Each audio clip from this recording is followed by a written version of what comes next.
aerate it, warm it up, driving up, get that top note, that cream. That's a 10. These are 20 metal albums that I consider to be perfect 10 out of 10s, starting with Death with Individual Thought Patterns. The future for you is nowhere. Now, when I think of 10 out of 10 albums, I am talking about ones that have no bad tracks, consistently engage, and generally in some way either stand out from the pack or push the genre forward. With that in mind, I feel like many of Death's albums fit that bill, but this is my personal favorite, continuing to expand on the, at the time, pretty state-of-the-art technical and progressive death metal elements they began with Human, and, in my mind, perfecting them.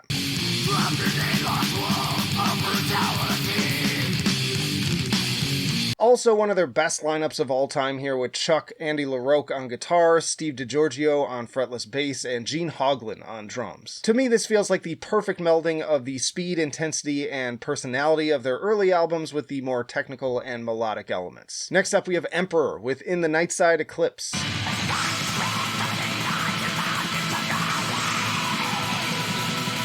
I'm not sure how often the first crack at a particular sound ends up enduring as arguably still the best decades later, but I'd say that this album makes a strong case when it comes to symphonic black metal. And frankly, I'd even say that this is still one of the best black metal albums of all time, period.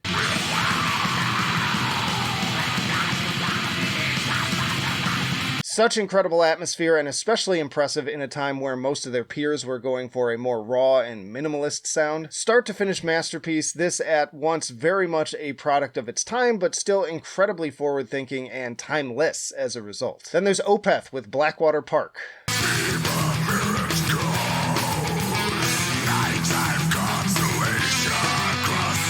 Now, I feel like depending on who you are, this one either goes without saying or made you groan audibly because you consider it to be overrated. Personally, I think that this album is worthy of every bit of its hype and stand as Opeth absolutely mastering their craft, tightening up all of the elements they had been working on, and also produced to perfection by Steven Wilson.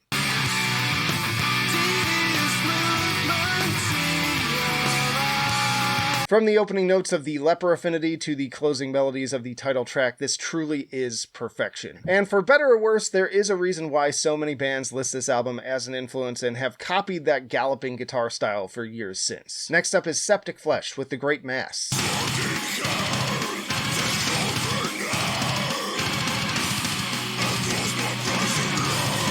Huge fan of pretty much this entire Greek band's discography, but I think that this is their finest hour and probably my favorite symphonic death metal album of all time. They really started to become something incredible with Sumerian Demons and of course Communion, but much like I said with Opeth, I feel like this is their Blackwater Park where all of those elements were then perfected.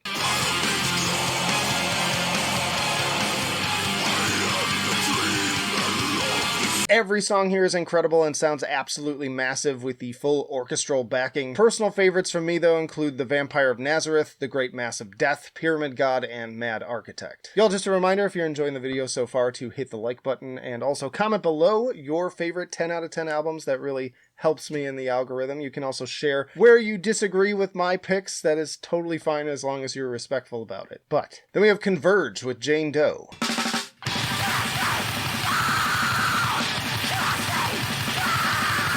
Yes, God forbid there be some metalcore releases in this list, but Converge helped to write the playbook, and this album in particular is basically the Reign in Blood of the genre. People still rock this album art on the daily, and in another consistent discography filled with 9's, this just happens to be the most important 10.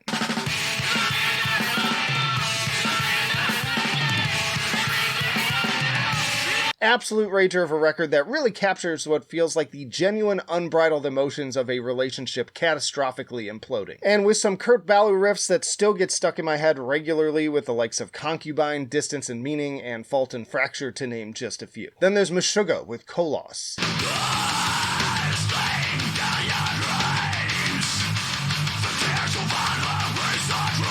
This was another tough band to choose just one album from, as I could argue multiple 10's, but even as somebody who entered the fray with these Swedes back at another personal favorite in Nothing, this is the one that comes to mind most now. And much like Nothing, you get a variety in terms of paces and textures to really mix things up, but within that usual Meshuggah blueprint.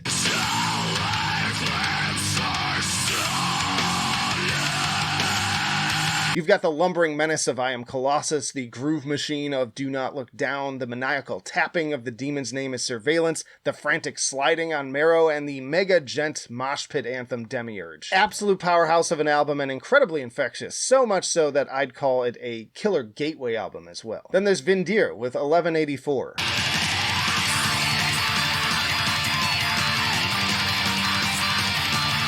Time for a slightly more obscure pick here from this Norwegian band that was gone too soon, but left a handful of incredible albums in its wake, this being the top pick for me. It's incredibly rare for me to say that a black metal album is either danceable or perfect for a workout, but somehow this one manages to be both while still remaining a darling of the more cult fans out there.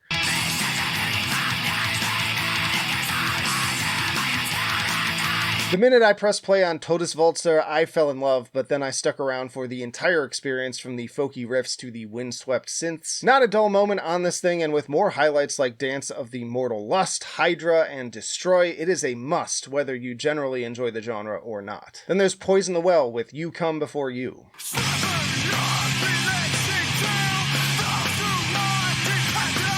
Another metalcore album and another record I have brought up countless times as it has become one of my top 10 favorite records since I picked it up in 2003. Opposite of December tends to get more love as it was another blueprint moment for the genre, and don't get me wrong, is also fantastic, but this one just hit on a completely different level.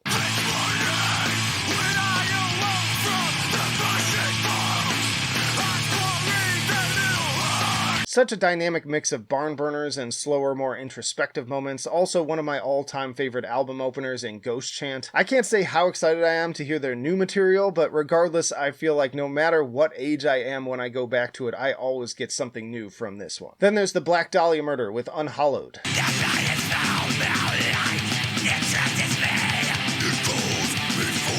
This album may not have some of the tighter production or name recognition as some of the others that followed it, but for me, that only adds to its charm. And with every song being an absolute hook machine while also kickstarting a completely new movement of American melodic death metal, how is it much different from how objectively crappy the first black metal album sounded?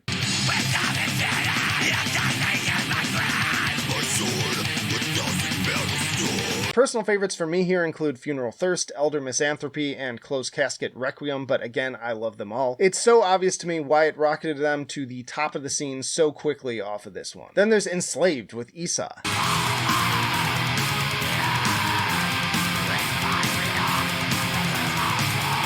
Some more black metal, and from yet another band where choosing just one album is a painful endeavor, but this is one I've described as a moment captured in a time capsule that can really transport you back to when they recorded it.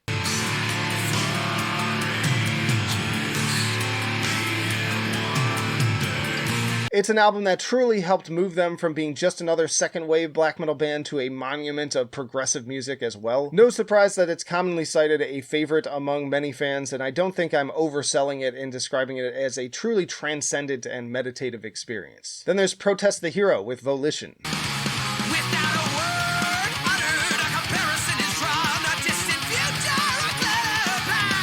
Speaking of progressive fusions, this progressive metalcore album is an absolute treat and one I feel I could also recommend to non-metalheads as well. It's also probably just one of my most listened albums in my entire collection for how damn catchy it is between the vocals and the incredible riffing.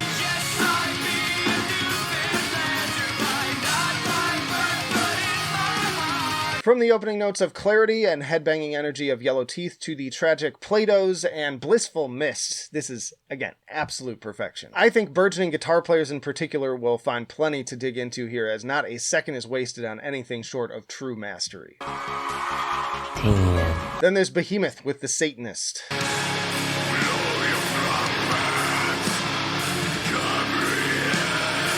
Another record that will incite either cheers or groans in the same way as Blackwater Park, but again, I deem this one worthy of the hype. They have other fantastic records like Demigod and Zoskia Cultus, but they really made a statement with this record in a way that resonated across the entire metal community and led to it topping many lists not only that year, but of the entire decade.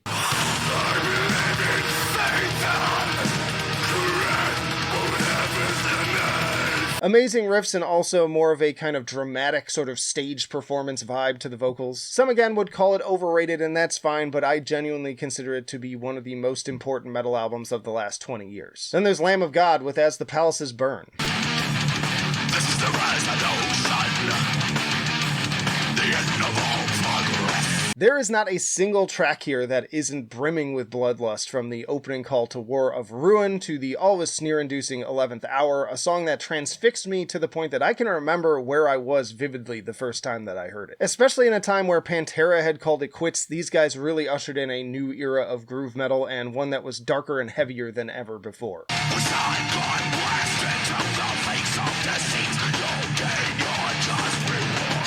You can tell that this album was written by some supremely pissed off dudes that were able to channel that energy from their instruments directly into your bloodstream. And once more, I think that the famous mess that was the production process on this album actually only aids its filthy extreme sound. Then there's Periphery with Periphery 2.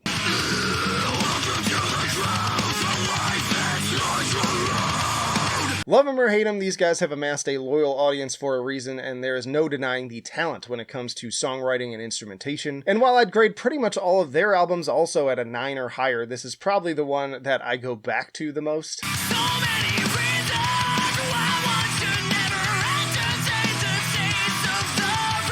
The debut really set the tone for the metalcore djent scene, but this one cemented it with both rippers like Make Total Destroy and more melodic fare like Scarlet. And I also can't tell you how many times I've been on the verge of tears singing along to the mournful Mile Zero. We also have Immortal with At the Heart of Winter.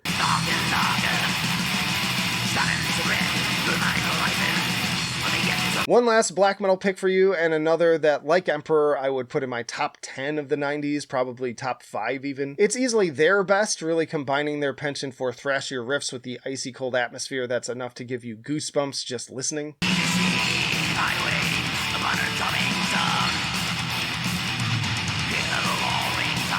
Definitely another gateway record as well. I have recommended this to a number of people looking to dip their toes into the classics. It's sufficiently grim and cult, but with enough melody and conventional songwriting to make it palatable to most. Definitely a major benchmark. Then there's Slipknot with Slipknot.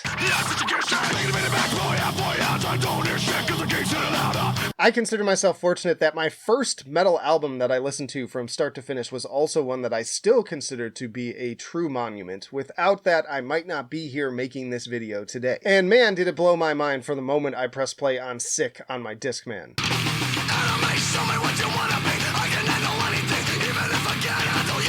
You've got classics like Eyeless, Spit It Out, Liberate, Surfacing, and some mainstream radio play with Wait and Bleed. And then you've got more atmospheric stuff like Tattered and Torn, Frail Limb Nursery, Prosthetics, and Scissor, which are just as important to the overall vibe in my opinion. Then there's Torrential Downpour with Truth, Knowledge, Vision.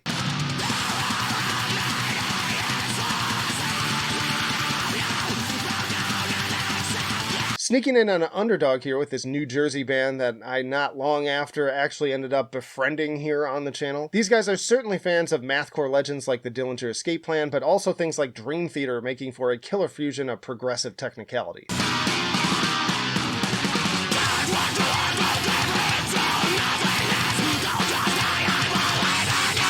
Hell, they even had Jordan Rudess guest on the following EP, but that aside, the performances here completely blew me away without ever being overly flashy. If you're looking for something incredible that you may not have heard before, definitely give this a spin. Then there's As I Lay Dying with An Ocean Between Us.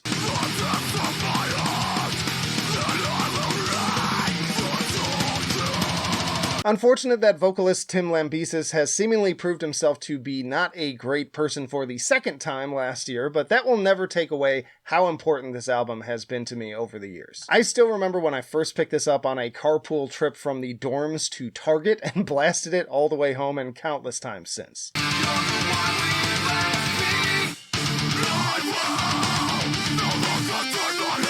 Another case of every song being a single and with absolute riffs for days. Like, if you dug metalcore at all in the 2000s, this was the album at that time, and it holds up. And for all the bad vibes that came just a few years later, this album never fails to pull me out of a bad mood and reset my thinking on what actually matters. Then there's Deftones with White Pony.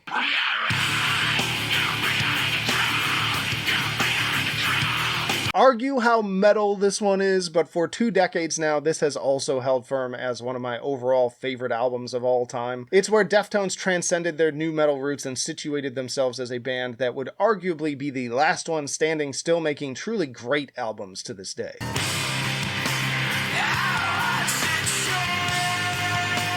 So many career favorites for me here, obvious ones like Change and the Maynard James Keenan feature Passenger, but also the more hypnotic, atmospheric tracks like Digital Bath, Teenager, and Haunting Shrieks of Knife Party. And then we have Dark Tranquility with Damage Done.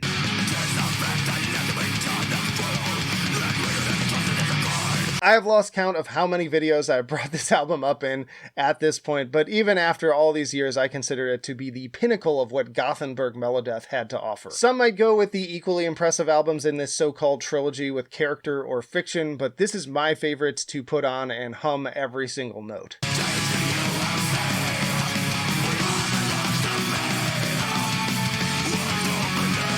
The entire album is pure earworm hook bliss, and another with some incredible atmosphere as well. Final Resistance, Cathode Ray Sunshine, The Enemy, every song single-worthy once more. Absolute must-own album for your collection. Y'all check out this playlist for more killer metal albums, or this for your personal YouTube recommendation. But that'll do it for now. Flight of Icarus signing off. I will see you in the trenches.